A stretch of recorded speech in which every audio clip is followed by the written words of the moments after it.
लोकसभा चुनाव को लेकर सियासी हलचल तेज हो गई है। सियासी पार्टियां अपने वोट बैंक को एकजुट करने की मुहिम में जुटी है। हर चुनाव में बिहार का मुस्लिम समाज कहीं ना कहीं सियासी मुद्दा बनता रहा है। वैसे भी कहते हैं कि डेमोक्रेसी में सब कुछ सबके लिए होता है। हालांकि दूसरी तरफ महागठबंधन में शामिल पार्टियां एक तरह से मुस्लिम वोटरों पर अपनी कॉपीराइट समझती आई हैं। एक तरह से ये बात सही भी है कि अब तक महागठबंधन में शामिल जो पार्टियां हैं, चाहे वो जेडीयू हो, आरजेडी हो, कांग्रेस हो या इनके साथ जुड़ी हुई दूसरी पार्टियां हो, उन्हें ही मुस्लिम वोटर वोट देते आए हैं। एक तरह से कहें तो उनके पास कोई दूसरा विकल्प नहीं है। लेकिन क्या लोकसभा के चुनाव में भी अल्पसंख्यक वोटरों के पास कोई दूसरा विकल्प नहीं होगा? अब ये कहना मुश्किल है। आखिर क्यों? आइए इसको समझते हैं। विपक्ष ने जब से इंडिया नाम से गठबंधन बनाया, तब से ही खास तौर से जो मुस्लिम समाज है उसको ये उम्मीद थी कि एमआईएम भी इंडिया गठबंधन का हिस्सा बनेगा। लेकिन विपक्ष के गठबंधन में एमआईएम को जगह नहीं मिल पाई।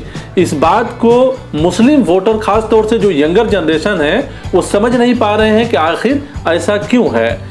मुस्लिम समाज और ख़ास तौर से मुस्लिम युवाओं में असदुद्दीन ओवैसी और एमआईएम का एक ज़बरदस्त क्रेज देखने को मिल रहा है। सोशल मीडिया पर मुस्लिम युवाओं के पोस्ट पर अगर नज़र डालें तो एमआईएम से उनकी हमदर्दी और महागठबंधन से उनकी नाराज़गी साफ तौर से देखने को मिलती है। हालांकि सोशल मीडिया वोट बैंक का कोई पैटर्न नहीं है, फिर भी एक अंदाज़ा यहाँ से ज़रूर लगाया जा सकता है। समाज के जानकार कहते हैं कि एमआईएम के शक्ल में मुस्लिम युवाओं को ख़ास तौर से एक विकल्प नज़र आ रहा है। उनको लगता है कि अगर महागठबंधन में जो शामिल पार्टियां हैं मुसलमानों के इशू पर, उनके मुद्दों पर अगर आवाज़ नहीं उठाती हैं तो ये मजबूरी नहीं है कि महागठबंधन को ही वोट वो डालें। अब वो ये सोच रहे हैं कि उनके सामने एमआईएम भी है, तो क्या ये माना जाए कि अल्पसंख्यक वोटरों के पास एमआईएम के शक्ल में एक विकल्प मौजूद है? अगर ये बात सही है तो बिहार का सियासी समीकरण अब बदलने जा रहा है। एमआईएम मुस्लिम समाज के मुद्दों को उठाती रही है। जाहिर है ये एक इम्प्रेशन मुस्लिम सोसाइटी पर और ख़ास तौर से युवाओं पर, यंगर जनरेशन पर पड़ा है और वो ये मानकर चल रहे थे कि इंडिया गठबंधन में एमआईएम को भी रखा जाएगा। लेकिन मुस्लिम वोटरों के बल पर सत्ता की कुर्सी तक पहुंचने वाले सियासी लीडरों ने एमआईएम को पूरी तरह से नज़रअंदाज कर दिया। उनसे ये सवाल जब किया जाता है कि इंडिया गठबंधन में एमआईएम आखिर क्यों नहीं है, मुस्लिम समाज ये चाहता है कि एमआईएम इंडिया गठबंधन में शामिल हो, तो वो इस बात पर खामोश रह जाते हैं। बल्कि उनके लीडर ये कहते हैं कि बीजेपी और एमआईएम के लिए महागठबंधन में जगह नहीं है। अब सवाल है कि इंडिया गठबंधन को सिर्फ मुसलमानों का वोट चाहिए, शायद मुस्लिम नुमाइंदगी या मुसलमानों की बात करने वाली पार्टी का गठबंधन उन्हें कबूल नहीं है। एमआईएम का मानना है कि मुसलमानों के पास एमआईएम एक विकल्प के तौर पर अपनी मौजूदगी दर्ज करा रही है। एमआईएम के प्रदेश अध्यक्ष अख्तरुल ईमान का कहना है कि हमारी लीडरशिप महागठबंधन को रास नहीं आ रही है।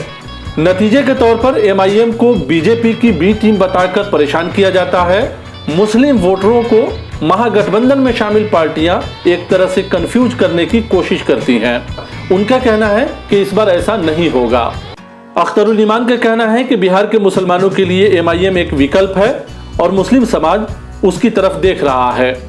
अब सवाल यह है कि मुस्लिम समाज अगर एमआईएम को अपना विकल्प मान लेते हैं या एक खास परसेंटेज एमआईएम के साथ जुड़ता है, तो इसका सबसे ज्यादा नुकसान किसको होगा?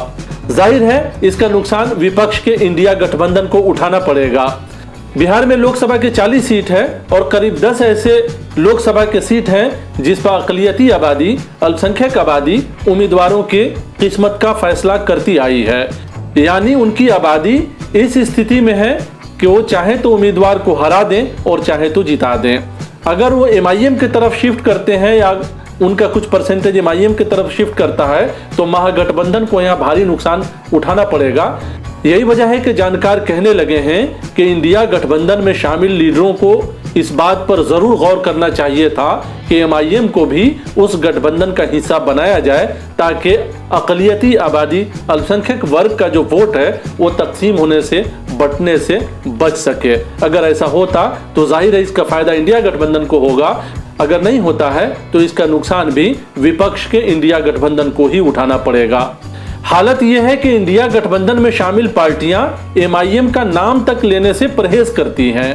हो सकता है कि उन्हें ऐसा लगता हो कि अगर मुस्लिम और दलित की बात करने वाली पार्टी एमआईएम का नाम लिया तो कहीं ऐसा ना हो कि बहुसंख्यक वोट नाराज हो जाए।